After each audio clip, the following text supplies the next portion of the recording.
हमारे राजयोगी भ्राता पीके राजू भाई जी का हम करतल ध्वनि से एक बार स्वागत करते हैं। इतने बिजी शेड्यूल में होते हुए भी आपने हमें इतना अनमोल समय दिया, इसके लिए हम दिल से बाप दादा का भी और आपका स्वागत भी करते हैं और धन्यवाद भी करते हैं। भाई जी को बायोडाटा बताना अच्छा नहीं लगता है। 1972 में आप पांडव भवन में प्रथम आए, तब आपकी आयु बहुत छोटी थी और उसी वक्त आपकी भक्ति और बाबा के प्रति प्यार होने के कारण आप समर्पित रूप से सेवाएं शुरू कर दी। दीदी मनमोहिनी के साथ आपने पहली सेवाएं टाइपिंग की शुरू की और वहाँ से ही बाबा ने आपको मुरली और आध्यात्मिक क्षेत्र की सभी स्पिरिचुअल सेवाएं आपको दी गई। आपके लिए अगर सेवाओं का वृत्तांत करें तो बहुत ही अधिक है। आपने पूरे 5 खंड में बाबा का संदेश पहुंचाया है, ऐसी विभिन्न सेवाएं की है।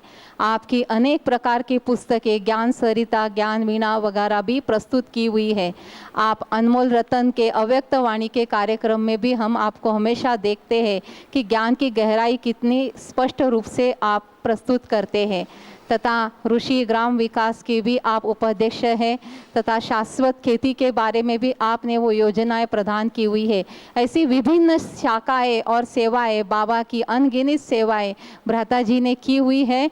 तो ऐसे अनमोल वचन जिनके द्वारा हम इतने संपूर्ण ज्ञान को प्राप्त करें, और वर्तमान समय हमारा मम्मा डे भी चल रहा है और भाई जी विशेष तपस्या के ऊपर अधिक जोर भी देते हैं और वर्तमान समय यही हमारी आवश्यकता भी है। तो मैं बहनों को कहूँगी कि आप तिलक के द्वारा और गुलदस्ते के द्वारा स्वागत करें।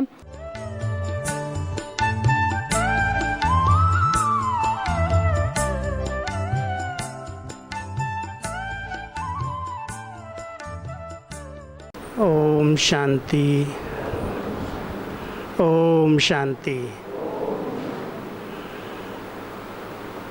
आप सबको देख करके मुझे बहुत खुशी होती है। क्यों? बाबा ने कितना श्रेष्ठ ऊंचे से ऊंचा भाग्य दिया है, क्योंकि अधिकतर जो बीके बाबा के बच्चे हैं उनका एक संकल्प रहता है कि आखिर हमारे बुढ़ापे का सहारा कौन बनेगा। ऐसा रहता है ना। कई बार जब हम लोग लौकिक से समर्पित होने का संकल्प करते हैं तो यही प्रश्न हर एक करता है, देखेंगे आगे आपको कौन देखेगा, कौन संभालेगा। हमारे लौकिक में भी पिताजी को बहुतों की सुननी पड़ी, क्योंकि मैं अकेला बेटा था।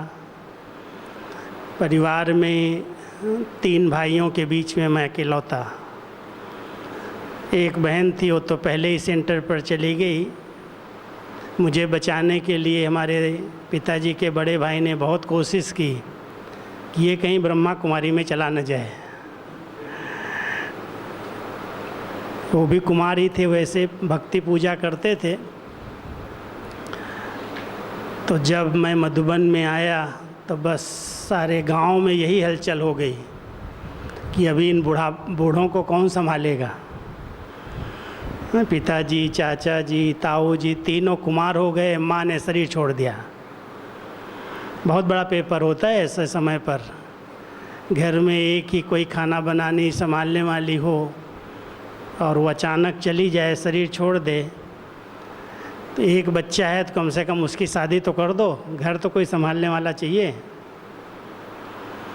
तो ये पेपर मेरे सामने उस समय बहुत बड़ा आया था और हमारी दादी जी बहुत इसमें हंसती थी, रमणीक थी। जब मेरे को पता चला कि माँ ने शरीर छोड़ा है, मैं मधुबन में था, तो दादी हंसते हुए कहती है, देख अब तेरे ऊपर पेपर आया है, अब कैसे पार करेगा देखना। हमने कहा दादी, बाबा ने मुझे रखा है मधुबन में, मैं अपने मन से नहीं रहा हूँ।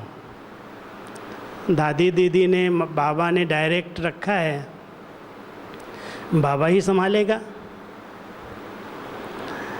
तो जब मैं लौकिक में गया ना, तो मेरे भी शादी की फुल तैयारी किया हुआ था, लड़की रखी हुई थी तैयार कर घर में ही, कि कुछ भी हो जाए उसकी शादी तो करनी ही पड़ेगी, नहीं तो घर संभालेगा कौन।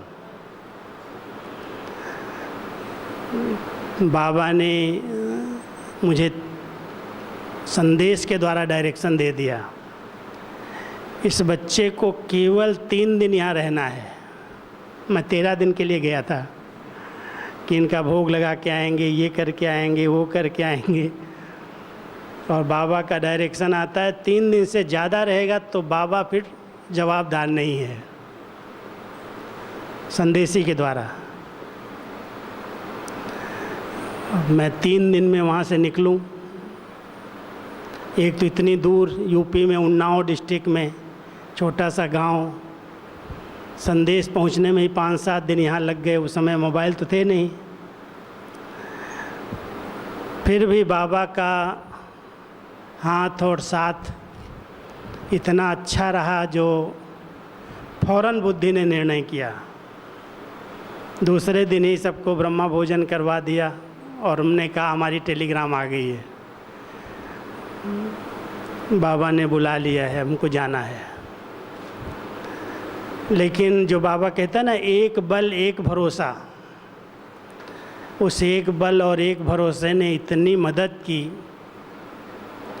कि जब बाबा को हमने अपने जीवन समर्पित की है, और जब लौकिक में पिताजी को, चाचा जी को, सबको इतना अटूट निश्चय है कि भगवान इस धरा पर आए हैं, उनके इस कार्य में अगर कोई सहयोग देता है, मदद करता है, तो मेरा कितना बड़ा भाग्य बनेगा। बहुत निश्चय के साथ उन्होंने मुझे कहा कि ठीक है, आप भले जाओ। शादी की बात तो अलग है, क्योंकि मेरी तो शादी बाबा के साथ हो चुकी यहाँ। तो मैंने बहुत निश्चय से, बहुत जैसे हट करके 3 दिन में सब निर्णय लिया और वापस आया मधुबन। उस समय इतनी बातें सुननी पड़ी, देखेंगे कैसे कुमार जीवन में रहोगे, आपका भी बुढ़ापा आएगा, आपको कौन संभालेगा, और इनको ऐसे कैसे छोड़ के जा रहे हो, आगे क्या होगा। बाबा तो ये कहते हैं, मुरली सुनने वाले क्या सोचते हैं कि अगर बच्चे माँ बाप की सेवा नहीं करते तो इनका कर्जा है, कर्जा उतारना चाहिए। एक तरफ ये बातें सुनाते हैं बाबा की तरफ से, और दूसरी तरफ हम बिल्कुल मोह नष्ट, इनको बाबा संभालेगा, मैं क्या जानूँ, बाबा ने मुझे संभाला रखा तो इनको भी वो संभालेगा। तो जब मैं मधुबन वापस आया तो दादी फिर मेरे तरफ देखने लगी, कहती तुमको कैसे छुट्टी मिल गई, आ गया तुम, क्या किया, कैसे किया। हमने कहा बाबा ने जो मुझे कहा वो मैंने किया, किसी इंसान को मैंने नहीं देखा। संदेश में आया कि बच्चे को 3 दिन यहाँ रहना है, और मैं 3 दिन में सब काम उतार के आ गया। अब कौन क्या करेगा, घर कैसे चलेगा, न अगर बाबा चलाएगा घर, मैं क्यों चिंता करूं। और पिताजी ने, चाचा जी ने, जो बहुत पक्के ज्ञानी थे, उनको मैंने कह दिया था कि जो बंधन वाली चीज़ें हैं घर में, घर बाबा को दिया है, वो घर में बैठेगा, घर बेचना नहीं। खेती है बाबा की, सदा ही देने वाली है, उसको भी बेचना नहीं। दुकानें बेच दो, दुकान है वो बेच दो। ज़्यादा बैल, गाय, भैंसें जो गांव में रखते हैं, इनको निकाल दो, ये बंधन है। और जो माता जी ने अंदर संभाल के जेवरात, कपड़े, बर्तन इकट्ठे करके ढेर सारे रखे, इनको दान करो, सेंटर पर दे दो या बेच दो। आप हमारे जैसे कुमार बन जाओ, फिर मैं आगे देखूंगा। क्योंकि आजकल बुजुर्ग होने के बाद भी जो मेरे की ममता होती है ना, यहाँ बैठे भी कई बार वही याद आता रहता है, बच्चों का क्या होगा, घर का क्या होगा, परिवार का क्या होगा। बैठे यहाँ हैं लेकिन वही ख्यालात, वही विचार, आजकल तो साइंस ने इतने अच्छे साधन दिए हैं जो रोज़ ही समाचार मिल जाता है, भाई गांव में क्या हुआ, किसने शरीर छोड़ा, कौन क्या हो गया। और इस कोरोना काल के अंदर तो मैं समझता हूँ, शायद आप लोगों को पता होगा, बीमारी से तो 1-2% मरे हैं, लेकिन भय से अधिक मर गए लोग, चिंता से मर गए। गए हॉस्पिटल में तो वापस ही नहीं आए। लेकिन जो निर्भय थे, कुछ नहीं होगा, कुछ नहीं होगा, उनको सचमुच कुछ भी नहीं हुआ। जब संसार समाचार बहुत सुनते हैं, बहुत देखते हैं, बहुत इन्फॉर्मेशन रखते हैं, वो कभी भी शांत नहीं रह सकते। उनका कभी भी वो निर्भय स्थिति, एकाग्र स्थिति, अच्छा योग हो, बहुत मुश्किल बात है। इसलिए मैं तो ये कहूँगा कि आप सब बहुत लकी हो, बहुत भाग्यवान हो। अधिक लौकिक जिसको आप सब छोड़ के आए हैं, उसके समाचारों की लेन देन नहीं करना। अपनी मस्ती में रहो। भगवान ने आपको अपनी गोदी में बिठाया है, अपनी छत्र छाया के नीचे रखा है। एक इतनी सुंदर फैमिली, इतना अच्छा परिवार, जिसमें सात्विक, शाकाहारी, शुद्ध भोजन पवित्र आत्माओं के हाथ का मिले, अमृत वेले से रात्रि तक की एक अच्छी दिनचर्या जो बाबा चाहते हैं, जो बाबा ने बनाई है, उस अनुसार हमारी दिनचर्या व्यतीत हो। कोई भी लौकिक में रह कर के ऐसी दिनचर्या नहीं बना सकता। और इतना हर प्रकार की सुविधा, हर प्रकार की खातिरी, हर प्रकार की पालना, मैं समझता हूँ शायद ही कितना भी करोड़पति अरबपति हो, उसकी हो सकती होगी। आप सब बहुत बहुत भाग्यवान हो। मैं तो कहता हूँ सवेरे सवेरे उठ कर के योग और कुछ करो या न करो, सिर्फ ये कहो, वाह बाबा वाह, वाह मेरा भाग्य वाह, शुक्रिया बाबा शुक्रिया। अंदर से, दिल से, जिगरी। कभी कभी कोई कह देते ना मेरा योग नहीं लगता, बहुत मेहनत लगती है। अरे योग है क्या? प्यार से बाबा से बातें करो ना। क्यों अपने को ऐसा एकदम नहीं? बाबा 2 शब्द यूज करते हैं कि एक मेरे बच्चे हैं जो दिमाग से याद करते हैं और एक मेरे बच्चे हैं जो दिल से याद करते हैं। तो आप सभी कौन हो? दिल वाले हो या दिमाग वाले? हाँ, देखना भाई, आप सब दिल वाले बाबा के बच्चे, दिल से बाबा कहो। योग लगाने की, मेहनत करने की ज़रूरत नहीं है। हमने तो कभी आज तक मेहनत नहीं की। इतना प्यार का संबंध रखा है शुरू से ही। हमने कहा मैंने तो बाबा को बेटा बनाया है, वो कुल दीपक है और घर के अंदर वही बैठेगा और कोई दूसरा नहीं बैठ सकता है। आज मुझे, मैं समझता हूँ 35 साल पहले की बात सुना रहा हूँ। 50 साल तो मुझे मधुबन हो गया। 35-36 साल पहले मैंने संकल्प किया था कि इस पवित्र घर के अंदर कोई अपवित्र आत्मा नहीं रहेगी। मैं नहीं रहूँगा, कोई हर्जा नहीं, लेकिन यहाँ बाबा बैठेगा, बाबा को भोग लगेगा, बाबा की मुरली चलेगी। ये एक सुंदर पाठशाला जैसा स्थान बने। पिताजी को, चाचा जी को जब उन्होंने सब निकाल दिया ना, बंधन मुक्त हो गए, तो सबको मधुबन बुला लिया, उनको सेवा में लगा दिया। क्योंकि माताजी तो चली गई थी और दादाजी जो विरोध करते थे वो भी चले गए। उसके बाद चाचा जी समर्पित हुए, पिताजी समर्पित हुए। लौकिक में बाबा कुल दीपक बन के घर में बैठा, अभी भी बैठा हुआ है। कोई चिंता नहीं है। जो हमारे गांव में ज्ञान में चलने वाले कुमार हैं, वो खेती संभालते हैं। जो खेती से पैदावार होती है मेरे हाथ में वो दे जाते हैं। कभी बहन को कहता हूँ आप चक्कर लगा लो, नज़दीक है, सेंटर है। सब कुछ बाबा के घर में सफल हो गया। तन भी सफल, मन भी सफल, धन भी सफल, सब सफल हो गया। और बाबा बैठा है। लेकिन बाबा दिल वालों का है, दिमाग वालों का नहीं। अगर मैं उस समय दिमाग का प्रयोग करता ना कि अब क्या होगा, अब कैसे होगा, ये तो बूढ़े हैं, इनकी तो संभाल करना हमारा फ़र्ज कहता है, ये दिमाग चलता है इंसान का। लेकिन बाबा कहता है, बाबा ने आप बच्चों को दिमाग तो इतना विशाल दिया है जो एक सेकेंड में आप यहाँ साकार वतन से मूल वतन तक चले जाते हो। इतना विशाल दिमाग तो दुनिया में किसी के पास नहीं। और दिल ऐसी है जो बाबा दिल में बैठा हुआ है। कहते हैं ना, हनुमान जी ने कहा देख लो मेरे दिल में क्या है।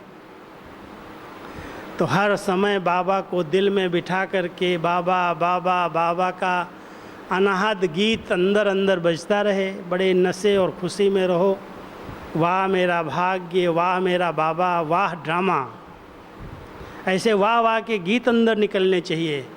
ये दुनिया की हालत तो जो देख रहे हो अभी तो कुछ भी नहीं है, इसकी तो चिंता करनी नहीं है, क्योंकि तो जाने वाली है। जो जाने वाली है उसकी परवाह क्या। कलयुग तो जाना है ना, सबको बाबा ने कितना पक्का कराया है। मैं तो जब बाबा की साकार मुरलियाँ देखता हूँ, क्या किस दिन नहीं कहा होगा बच्चे ये दुनिया विनाश होने वाली है, इस दुनिया के अंदर कोई सार नहीं है, यह सार है। प्रकृति के पांचों तत्वों का तांडव होगा। इतने बाम से बनाए हैं, कोई खेल के लिए रखने के लिए नहीं बनाए हैं, ये सब परिवर्तन करेंगे। अब एक छोटी सी बीमारी ने लोगों को तंग कर दिया, परेशान कर दिया, इतना टेंशन में आ गए, पता नहीं क्यों सोच रहे हैं। और बाबा कहता है बच्चों को कभी भी किसी भी बात की परवाह नहीं करनी है। जब ड्रामा हमारे लिए कल्याणकारी है, पक्का है ना? नहीं पक्का है? जिनको ये पक्का है कि ड्रामा एकदम कल्याणकारी, वहाँ तो उठाओ देखूँ तो बिल्कुल। अब जब ड्रामा हमारा कल्याणकारी है, बाबा हमारा कल्याणकारी है, संगम युग कल्याणकारी है, तो क्यों किसी बात की चिंता होती है? जो हो रहा है सब बहुत अच्छे से अच्छा हो रहा है। ऐसे बाबा कहो और बाबा के प्यार में ऐसे गोदी में बैठो, सो जाओ, नींद आ जाए। कभी ये नहीं सोचो मुझे नींद नहीं आती, मुझे ये होता। जो बहुत सोचने की बीमारी है ना, कोई शरीर में बीमारी नहीं है इंसान को, लेकिन बहुत सोचने की बीमारी है ना, वो नींद को फिटा देती है। दो बातें अगर आप सब आज पक्की कर लो तो मैं समझता हूँ मेरा आना सफल हो जाएगा यहाँ। दो शब्द, बहुत सरल शब्द बाबा के हैं, एक डॉट एक नॉट। डॉट नॉट, कोई भी बात आती है डॉट लगा दो, बिंदी। डॉट लगाना तो सहज है ना। बाबा कहता है एक छोटे बच्चे के हाथ में भी पेंसिल दे दो, कागज पर रखेगा और डॉट लग जाएगा। जो कुछ हुआ, जो कुछ हो रहा है, डॉट, बिंदी लगाओ, फुल स्टॉप। इंग्लिश में, सिंधी में, उर्दू में जितनी भी फुल स्टॉप वाली मात्रा है ना, बिंदु होती है। हिंदी वाली थोड़ी लंबी होती है।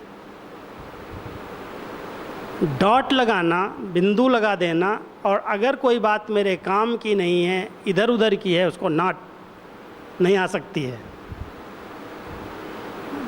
कोई भी बात ऐसी आए ना, बोलो नॉट अलाउ, तुम नहीं आ सकता मेरे पास। अगर ये दो शब्द याद रखेंगे ना, डॉट और नॉट,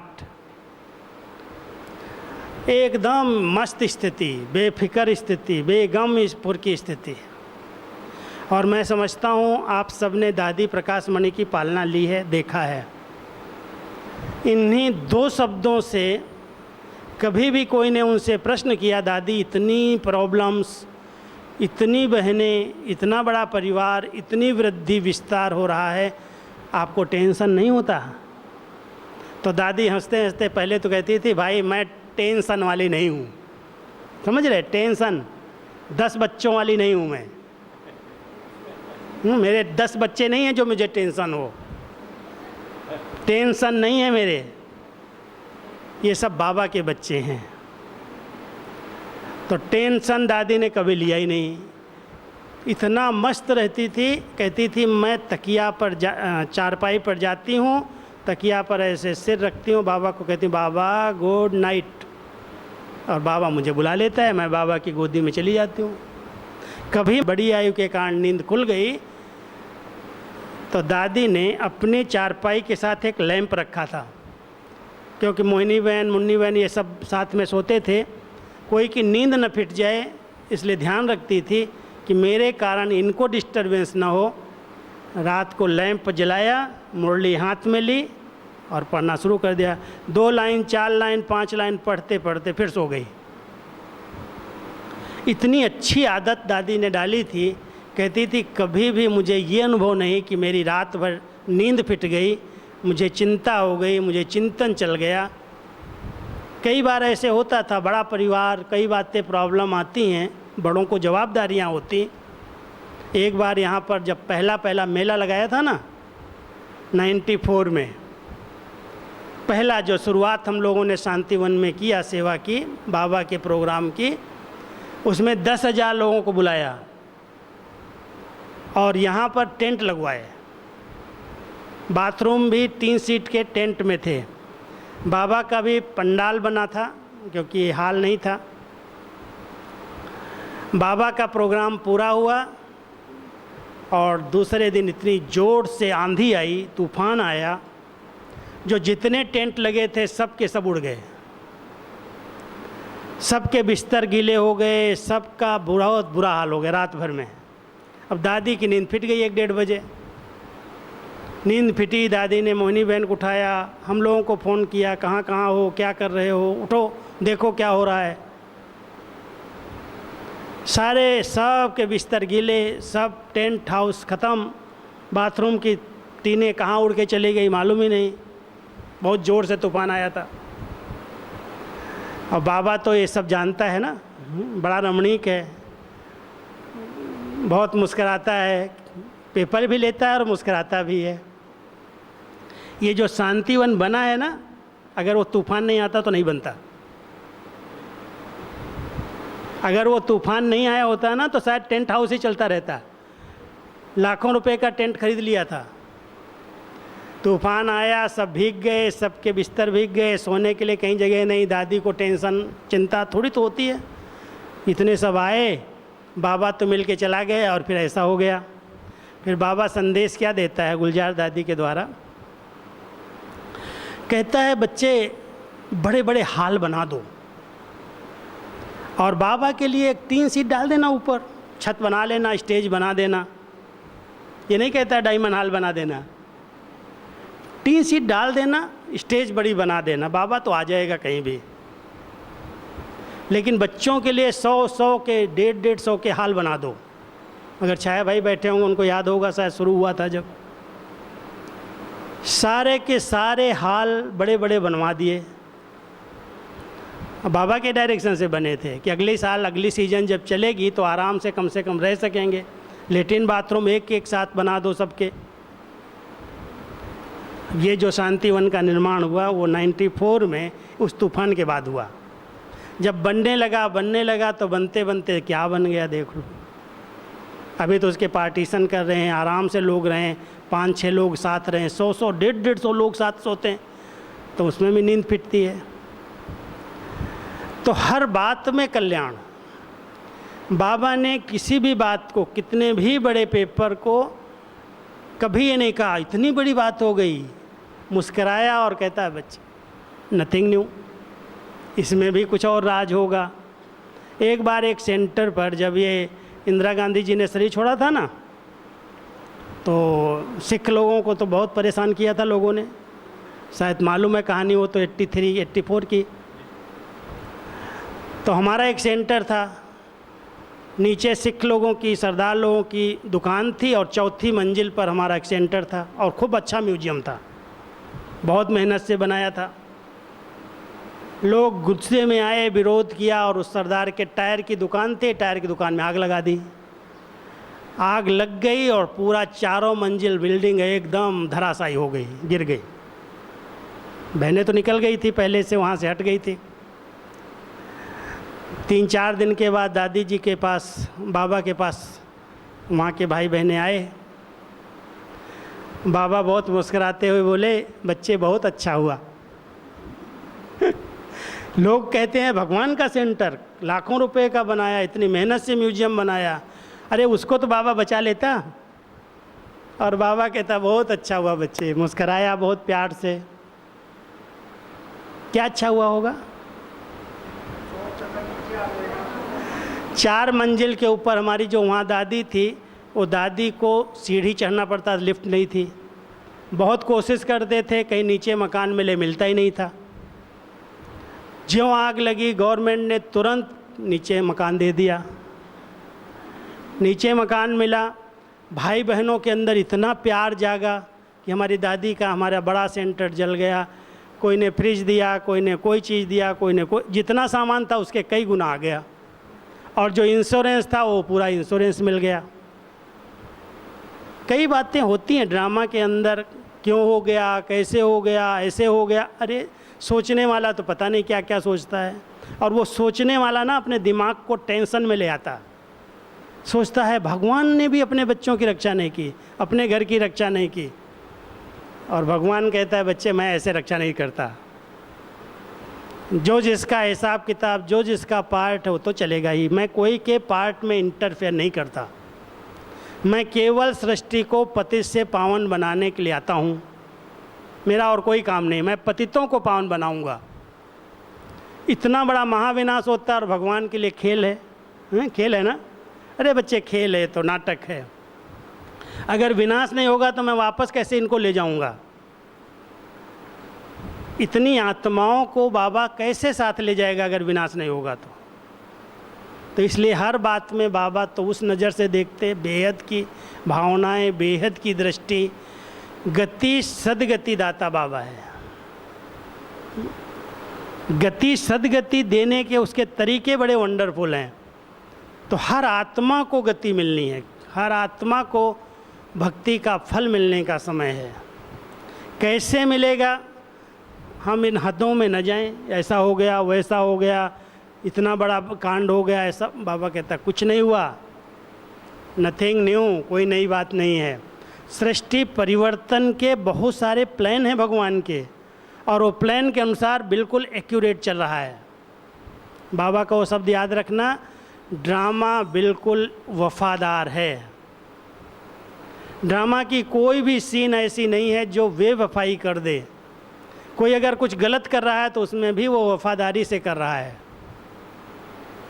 इसलिए बहुत अच्छी तरह से बाबा के ज्ञान का चिंतन करो, सुमिरन करो, अपनी मस्ती में रहो। वाह मेरा भाग्य। पुरुषार्थ क्या है, क्या है पुरुषार्थ? अरे अपने को प्यार करना ही पुरुषार्थ है। अपने आप को प्यार करो, अपने आप के मित्र बनो, अच्छा सोचो, अच्छा चिंतन करो। वाह बाबा, वाह मेरा भाग्य, वाह ड्रामा, कितना ऊंचा ज्ञान, कितनी अच्छी पालना, कितनी अच्छी पढ़ाई। 3 रूपों से बाबा हमारे साथ साथ रहता है। चलो बाबा के बहुत सारे संबंध हम कहते हैं, लेकिन 3 संबंधों में तो एक पल भी नहीं छोड़ता। बाबा की मुरली में वो तीनों संबंधों से पालना हो रही। पिता के रूप से इतना प्यार से बच्चे बच्चे बच्चे कह करके हमें जन्म दिया, हमारी पालना कर रहे हैं। शिक्षक के रूप में एक एक बच्चे को नॉलेजफुल स्वदर्शन चक्र दे दिया। वो तो कहते हैं श्री कृष्ण जी के हाथ में चक्र था, गला काटते थे, अभी कैसे हिंसा करेगा ऐसा अहिंसा ज्ञान देने वाला। लेकिन बाबा ने जो हम सबको स्वदर्शन दिया, चक्र दिया, कुछ नहीं सोचो और कुछ नहीं, स्व का दर्शन करो। ऐसे बैठ जाओ, योग नहीं लगता नहीं कहो, स्व का दर्शन करो। मैं आत्मा अपने घर में जब थी, परम धाम में थी, अनादि रूप में थी, कितनी चमक थी, कितनी लाइट होगी, कितनी शक्ति होगी, जो भगवान के साथ साथ समीप रहने का भाग्य मिला। अपने अनादि स्वरूप में परम धाम घर में अपने उस स्थान को चुनो कि कहाँ पर मैं वृक्ष के अंदर, झाड़ के अंदर बैठा हूँ, कितना बाबा के समीप हूँ, कितना उनके साथ हूँ। अनादि स्वरूप में अपने को देखो। फिर आदि में जब मैं आया, सर्वगुण सर्व कलाएँ, प्रकृति सतो प्रधान, क्या सतयुग की मौज, कोई टेंशन नहीं, कोई चिंता नहीं, ऐसा सुखमय संसार भगवान ने बनाया। और उसमें हमारा हीरो पार्ट देवी देवताओं के रूप में रहा। प्रकृति सतो प्रधान, कोई भी प्रकार की कमी नहीं, सब वैभव भरपूर। संकल्प से सिद्धि, जो संकल्प उठ जाए, वहाँ के विमान भी कैसे चलेंगे, उसमें पेट्रोल की ज़रूरत नहीं। बाबा कहता एटॉमिक एनर्जी होगी, संकल्प करोगे उड़ना लगेगा, किसी भी एक्सीडेंट का खतरा नहीं, छोटा बच्चा भी चलाएगा। कितना वंडरफुल सतयुग का दृश्य बाबा ने हम सबको बताया। चिंतन करो। ऐसी सतयुगी दुनिया में बाबा हमको लेके जा रहा है। हमारे लिए वो सतयुग की दुनिया की स्थापना कर रहा है, जहाँ आत्मा एकदम बिल्कुल परफेक्ट स्टेज में रहेगी, next to God Shri Krishna, और उसके साथ हम सबका वंडरफुल पार्ट। तो सतयुग, त्रेता युग, फिर द्वापर में हमारे भक्ति काल के अंदर मंदिर बनने लगे, इतने अच्छे अच्छे मंदिर। अभी हम पूज्य थे, अभी हम पुजारी बने, और पुजारी बन करके अपने ही मंदिरों में अपनी मूर्तियों की पूजा की, बनाया भी, पूजा भी की। वो भी पार्ट कितना अच्छा कि संगम पर जिसने जितना अपने को भरपूर किया, उसकी मूर्तियों से उतनी प्राप्तियां लोगों को होने लगी। दर्शन के लिए लोग प्यासे, क्षण भर की दृष्टि मिल जाए, दर्शन हो जाए, उसके लिए कितनी मेहनत करते, कितनी तपस्या करते, कितनी दूर दूर से आते, धक्के खाते। हमारी मूर्तियाँ ही हैं ना, इतने अच्छे अच्छे मंदिर बन गए। फिर भक्ति मार्ग पूरा हुआ, संगम युग आ गया, फिर भगवान मिल गया। अगर आप स्व का दर्शन करो ना, इतना नशा चढ़ता है। बाबा कहता, कई बच्चे कहते हैं ना, बाबा सुदर्शन चक्र तो 5 मिनट में पूरा हो जाता, क्या करूं मैं सतयुग में था, 8 जन्म लिए, ये हुआ, फिर त्रेता में आया 12 जन्म हुए, फिर द्वापर में आया 21 जन्म हुए, ऐसे करके 5 मिनट में सारी बात पूरी हो गई, अब क्या करूं। चिंतन करने का मतलब ये नहीं है कि सिर्फ सोचते रहो, स्वरूप बनो, उस नशे में, उस मस्ती में बैठ जाओ।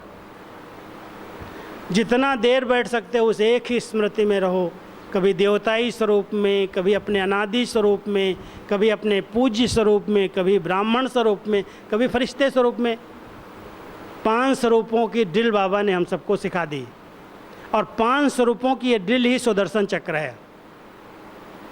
जितना समय आप रह सकते हो, कोई खास पुरुषार्थ मेहनत वाला थोड़ी है। बाबा अपने बच्चों को मेहनत करता हुआ अभी भी देख नहीं सकता। मेरे बच्चे मेहनत करते, युद्ध करते, अरे भक्ति में बहुत मेहनत कर ली, अभी मौज का अनुभव करो। इतना मौज में रहो जो बाबा अपने आप आपको सब सैर कराता रहे। मेहनत मूंझ उनको अनुभव होती है ना, वो सच्चे नहीं है, जो अंदर और बाहर समान नहीं है। दिल में कोई दूसरा बसा हुआ है और बाबा ऊपर ऊपर से कहते हैं। अगर सच्चे दिल से मेरे अंदर बाबा विराजमान है, बाबा मेरे साथ है, मेरे साथ है, मेरे हर कदम में उसकी नज़र है, तो जहाँ बाबा साथ है, बाबा का हाथ है, वहाँ पर कोई भी आत्मा कभी उलझन में नहीं आती, कभी परेशानी का अनुभव नहीं करती। आज तक हम लोगों को कभी कुछ ऐसा नहीं होता, ये हो गया, वो हो गया, हम तो कहते वाह बाबा वाह, वाह बाबा वाह। कई लोग अभी कहते हैं, क्योंकि अभी और कोई सुनने वाला नहीं, मेरे को ही सुनाते हैं। जवान जवान बहनें, हमारी टीचर्स बहनें अचानक चली जा रही हैं, ये क्या हो रहा है, बाबा कोई मदद नहीं करता। नहीं, तुम लोगों की अल्पज्ञ बुद्धि ऐसे ही रहेगी। अरे भगवान को नई सृष्टि के लिए कुछ आत्माएं चाहिए जो देवताओं को जन्म देंगी। अगर ये सब नहीं जाएंगी योगी पवित्र आत्माएं, तो उनको जन्म कैसे मिलेगा।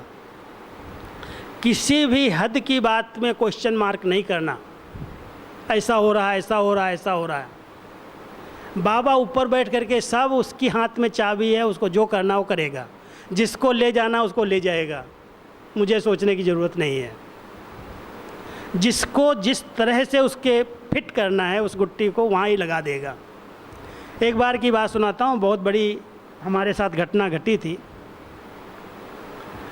मैं अचानक एक बार बीमार पड़ा, बहुत ज़्यादा बीमार हो गया। ऐसी बीमारी आई जो मेरे हाथ और पैर सब फूल भी नहीं दबा सकता, ऐसा सब एकदम पैरालाइज जैसा होता ना, पोलियो हो गया। 1 मास मैं अहमदाबाद में रहा। हमारे वहाँ हसमुख भाई थे, उन्होंने मेरी सेवा की, बहुत चुंबक ये वो थेरापी कराई। लेकिन दादी को ये था कि इसके पास ज्ञान बहुत है, मुरलियाँ इतनी टाइप की है, मुरलियों का स्टडी है, इसको कभी बैठने नहीं देना, सोच लेगा तो ये बीमार पड़ जाएगा, सोचना नहीं चाहिए इसको। और बाबा से संदेश मंगवाया तो बाबा क्या कहता है, हंसते हुए, बाबा भी रमणीक है ना, कहता है बच्चे को बोलो ना आटा गूंदा करे। सुना? ये नहीं कहा एक्सरसाइज करे, ऐसे नहीं मशीन वो ऐसे ऐसे खींचते, वो नहीं बोला। बोला हाथ में ताकत नहीं है ना, आटा गूंदेगा अपने आप हाथ में ताकत आ जाएगी। संदेश आता है। और कुछ नहीं हुआ, बच्चे को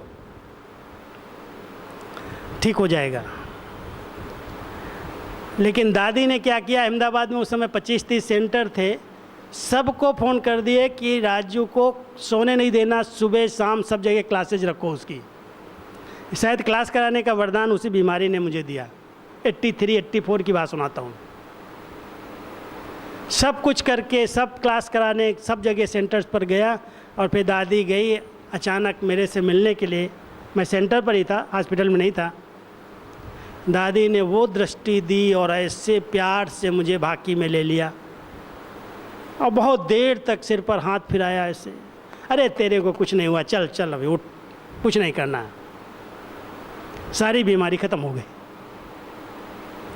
और मैं वहाँ से आया, डॉक्टर ने कहा था अभी तुम टाइप करने भूल जाना, टाइप नहीं करना। मैंने सेवा टाइप की है, कंप्यूटर तो था नहीं, और मैं टाइप के बिना कैसे रह सकता हूँ। मैं वहाँ से आया, मेरे पास एक भाई आ गया था टाइपिस्ट। मैंने फिर से प्रैक्टिस की, और मैं जो 10 मिनट में स्टेंसिल काटता था, मैंने 8 मिनट में काटा। स्टेंसिल कटते थे उस समय। हमने कहा ये सेवा तो मैं छोड़ ही नहीं सकता, है तो बाबा की दी हुई सेवा है, मधुबन से मिली है, बाबा ने दादी ने दिया। फिर वो भाई मेरा सहयोगी बना, साथी बना। लेकिन अचानक वो यंग था, यूथ विंग का उसको मैंने मेंबर बनाया था, वो कोऑर्डिनेटर। अचानक ज्ञान सरोवर बन रहा था, मोटरसाइकिल स्कूटर उठाया, कहता भाई जी ज्ञान सरोवर में ऑफिस बन रहा, मैं जाऊं? मैंने कहा जाओ। और जाना ज्ञान सरोवर था, वो पता नहीं कैसे गाड़ी उसकी मुड़ी शांतिवन की तरफ और बस के नीचे आ गया। बस के नीचे आ गया, और बस के नीचे आया तो आप क्या समझते हो क्या हाल हो गया होगा? 10-12 घंटा वो तड़फा होगा, फिर उसके बाद शरीर छोड़ दिया। फिर मैं अकेला हो गया।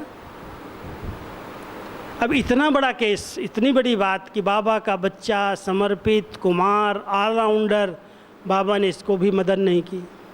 अब क्वेश्चन मार्क तो कईयों के खड़े हो जाते हैं। उसी दिन एक गाड़ी का एक्सीडेंट हुआ था जिसमें 8 लोग बैठे हुए थे। उस गाड़ी ने 3-4 पलटी खाई और किसी को खरोच तक नहीं आई। एक तरफ प्रवृत्ति वाले गृहस्थी लोग, बाबा के बच्चे ही थे, उनको खरोच भी नहीं आई, बाबा ने बचा लिया, ऐसे उठा लिया उसको गोद में। और एक बच्चा जा कर के गाड़ी के नीचे दब गया जो समर्पित है। अब क्वेश्चन मार्क तो इतने होते हैं लोगों के, ऐसा क्यों हुआ, ऐसा क्यों हुआ, और क्यों क्यों क्या। बाबा कहता है ना, कौवा कौवा की तरह कौ कौ कौ करते रहते हैं, सोचते नहीं इसमें भी कुछ राज होगा। तो बाबा आए, अव्यक्त बाबा। बाबा को तो सब पता था। बाबा के आगे जब बात गई कि बाबा ऐसे ऐसे प्रफुल्ल भाई ने शरीर छोड़ दिया अचानक, तो बाबा कहता है बाबा को पता है, और बाबा को एक बहुत फास्ट स्पीड वाला बच्चा चाहिए था। कारण तो कोई भी होगा, हिसाब किताब तो कहीं होगा ड्राइवर के साथ उसका, लेकिन बाबा को अभी नई सेवा के लिए बच्चे की ज़रूरत थी, इसलिए बाबा ने बुला लिया। आप क्यों सोचते हो? बाबा ने उसको इतना लाइट कर दिया, इतना हल्का कर दिया, जो क्वेश्चन ख़त्म हो गए। कहने का भाव है, आत्मा तो अजर अमर अविनाशी है, वो तो मरती नहीं है। शरीर जाएगा, शरीर मिल जाएगा। क्यों इसकी चिंता है, क्यों इसकी परवाह है तो उसको संभाल रहे हैं कि प्रभु अमानत है। बहुत लकी है शरीर जिसके द्वारा भगवान की मुरली सुनते हैं, भगवान से मिलन मनाते हैं, उसकी दृष्टि लेते हैं, ब्रह्मा भोजन खाते हैं। इसका भी भाग्य है, शरीर का भी। शरीर से भी तंग नहीं होना। वाह बाबा वाह, आपने बहुत अच्छा शरीर दिया, जैसा दिया वैसा बहुत अच्छा। कम से कम कान दिए हैं जो भगवान के वहाँ वाक्य जा रहे हैं, आँखें दी हैं जो बाबा की दृष्टि ले रहे हैं, पैर दिए जो बाबा के घर तक हम पहुँच जाते हैं, मिल जाते हैं। सब कुछ तो बाबा ने दिया है, फिर क्यों सोच रहे हो? क्या चिंता है, किस चीज़ की चिंता है? बहुत नशे में रहो, बहुत उमंग उत्साह में रहो। बाबा मेरे जैसा भाग्यवान दुनिया में कोई नहीं। तन का भाग्य, मन का भाग्य, धन का भाग्य, जन का भाग्य, जो चाहिए भाग्य विधाता ने अपने बच्चों पर लुटा दिया। तो बहुत नशे, खुशी, उमंग, उत्साह में रह करके इस ब्राह्मण जीवन की जितनी श्वासें हैं वो सफल हो जाए बस। कभी भी निराशा, उदासी का संकल्प नहीं करना, कभी भी क्यों क्या में नहीं जाना। संसार समाचार सुनो, कहो बहुत अच्छा, बहुत अच्छा, बहुत अच्छा। हमारी नई दुनिया की तैयारी हो रही है।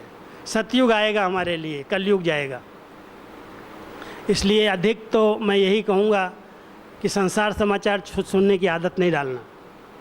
पीस ऑफ माइंड लगाओ, अच्छे अच्छे गीत सुनो, अच्छी अच्छी क्लासेस सुनो।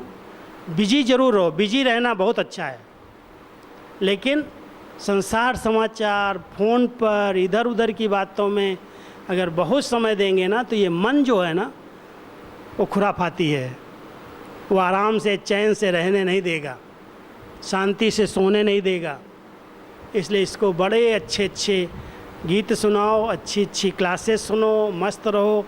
और बहुत अच्छे विचार हमेशा कम होंगे, व्यर्थ विचार बहुत ज़्यादा होंगे, क्वांटिटी होगी।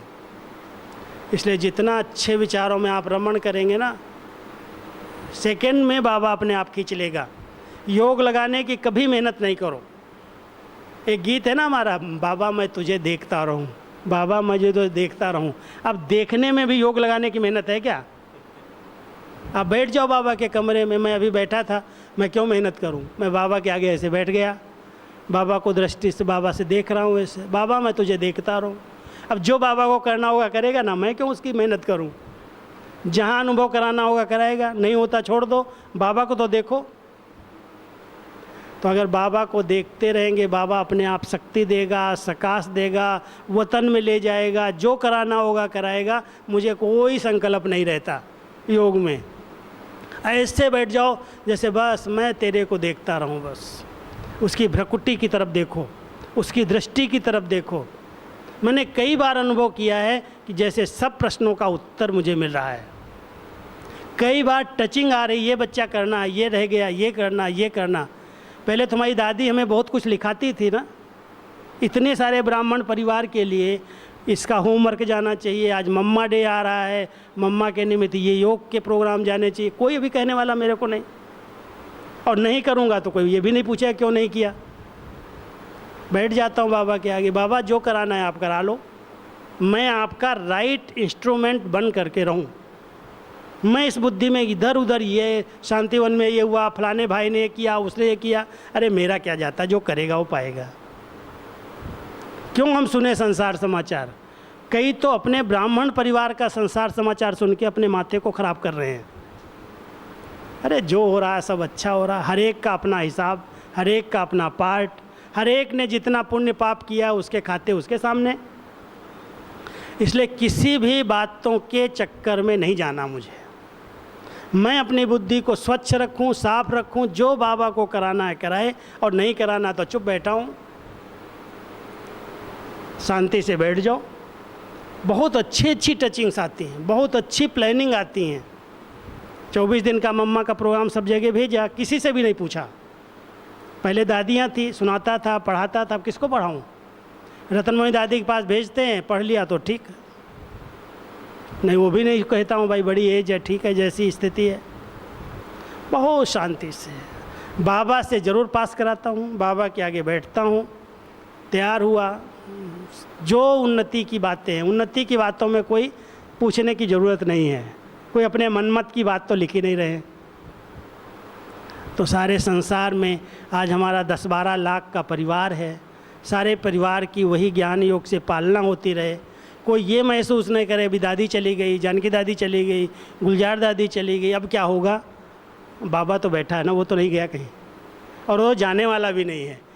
जब तक स्थापना का कार्य संपन्न नहीं हुआ है तब तक ब्रह्मा बाबा की आत्मा ऊपर भी नहीं जा सकती, नीचे भी नहीं जा सकती। स्थापना का कार्य उसका है, और जिस दिन पूरा हो जाएगा उस दिन उसको कोई रोक नहीं सकता, सबको लेके जाएगा साथ, इंतज़ार कर रहा है। तो हम सब बाबा के बच्चे बिल्कुल निश्चिंत होकर के बाबा जैसा चाहता वैसा करने के लिए तैयार रहें, और बाबा से यही कहो, बाबा मुझे अपने समान बना के अपनी गोदी में उड़ा करके अपने साथ ले चल, बस और कुछ नहीं चाहिए। तो आप सब बहुत नशे में, बहुत मस्ती में, बहुत उमंग में, उत्साह में रहो। इतना श्रेष्ठ भाग्य कोई को जीवन में नहीं मिलता। बहुत भाग्यवान आत्माएं हो। आज मैं एक समाचार सुन रहा था, एक जगह पर हमारा रिट्रीट सेंटर बन रहा है। उन बूढ़ों को ये आश्वासन दिया गया जो यहाँ पर अपना अपना मकान बना लेंगे बीके कॉलोनी में, उनको भोजन लास्ट तक मिलेगा, भोजन यज्ञ की तरफ से देंगे, बाकी मकान अपना अपना बना लो। हमने कहा अच्छी बात है, ये भी बहुत अच्छा भाग्य है। लौकिक में कहाँ बच्चे पूछते हैं, शादी कर लिया फिर कहेंगे बहू के हाथ का नहीं खाना, इसके हाथ का नहीं खाना, बहुत सारे नियम। ऐसे लोगों के लिए अगर बाबा ने इतना अच्छा स्थान बनाया है तो कम से कम आप सब निश्चिंत होकर के वाह बाबा वाह करते चलो, मस्ती में रहो, मौज में रहो, स्वस्थ रहो, बस मस्त रहो। ठीक है, ओके, ओम शांति।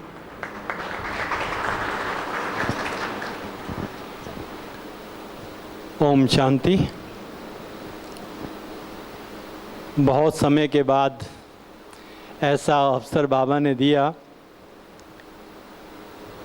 क्योंकि परिवार है तो जो निमित्त होता है तो उसको परिवार की चिंता तो नहीं कहेंगे, लेकिन एक लगन सी रहती है कि मेरे परिवार के सभी सदस्य खुशहाल रहें, खुश रहें। तो इस जो पिछला जो समय गया है तो काफ़ी उसमें थोड़ा सा एक चैलेंज सा रहा। तो एक संकल्प यही चल रहे थे कि थोड़ा सा ये हमारे बाबा के बच्चे जो हैं थोड़ा रिफ़्रेश हो जाएं, लेकिन कई बारी हम टू मच में चले जाते हैं। कोई भी हो, जैसे भाई साहब ने कहा ना कि इतना कुछ पढ़ने के बाद, इतना कुछ जानने के बाद भी योग नहीं लगता, या ज्ञान में अभी भी कुछ आपको कमी लगती है, तो इसका मतलब कुछ ज़्यादा इकट्ठा हो गया है, संभाला नहीं जा रहा है आपसे। आप संभालते हैं कि बाहर तो किसी को ज्ञान दे नहीं सकते हैं। तो बाबा ने तो विधि बता दी, आपको बहुत सहज है। मनसा सेवा करें, करुणा सेवा यहाँ कुछ थोड़ी बहुत ही कर सकते हैं, लेकिन अपने आप को तो बिजी रखा ही जा सकता है। और बाबा से बातें करने के लिए तो कोई ऐसे फॉर्मेलिटी नहीं चाहिए ना, जैसे आप अनुभव बाबा के भाई साहब ने शेयर किया आप लोगों के साथ। तो ये भी शिकायत ख़त्म है कि हम जो सीखे थे वो भूल गए हैं। बुज़ुर्गों को एक ये ज़रूर रहता है कि अब हमारी उम्र ऐसी हो गई है, अब कहाँ हमको ये सारी चीज़ें याद रहती हैं। ये मैं समझता हूँ काफ़ी लोगों की यहाँ पर एक शिकायत हो सकती है अपने आप से, लेकिन ऐसा नहीं है। दिल का संबंध, जैसे भाई साहब ने कहा, मन से नहीं। मन तो चंचल है ही, दौड़ेगा, और आप सारे अनुभवी हो उसके बारे में, लेकिन हम एक दूसरे को अच्छी भावना से देखें, सहयोग की भावना से उनके साथ आगे बढ़ते रहें। तो जो है से अपना चिंतन, जैसे स्वचिंतन जिसको बोलते हैं, वो अगर नहीं करेंगे तो प्रॉब्लम आएंगी। और कई बार जैसे आज भी स्लोगन में था ना कि आपको जो आपकी कमियां हैं उसका चिंतन करके उसको ख़त्म करो आप। तो कितने नई नई तरीके से बाबा हमको सहज तरीके से बताता है। ये नहीं कि बहुत परेशानियां हैं, आप उसको रात को सोच रहे हैं, दिन को सोच रहे हैं, किसी टाइम खाते वक्त ध्यान में आ गया तो वो जो है उसका कोई भी वातावरण भी ऐसा अच्छा नहीं बन पाता है। तो क्यों ना उसको हम चिंतन करके बाबा के आगे रख दें कि बाबा ये आप अपना संभालो ना, बहुत टाइम हो गया है। वो ऐसा संकल्प करें कि हमारे अंदर कोई भी भाई बहन सिवाय बाबा के कुछ और सोचने का हमारे पर फुर्सत ही ना हो। जैसे बोलता ना, एक बल एक भरोसा, मेरा तो एक शिव बाबा, दूसरा ना कोई। तो इसी संकल्प को लेके हम आप योग भी करेंगे। और भाई साहब का जैसे भी उन्होंने टाइम निकाला, उनका दिल से बहुत बहुत आप सबकी तरफ से धन्यवाद भी है। और हम आशा करते हैं कि जैसे जैसे हम ऐसा महसूस करेंगे तो उनको अवश्य बुलाने के लिए कहेंगे। ओम शांति।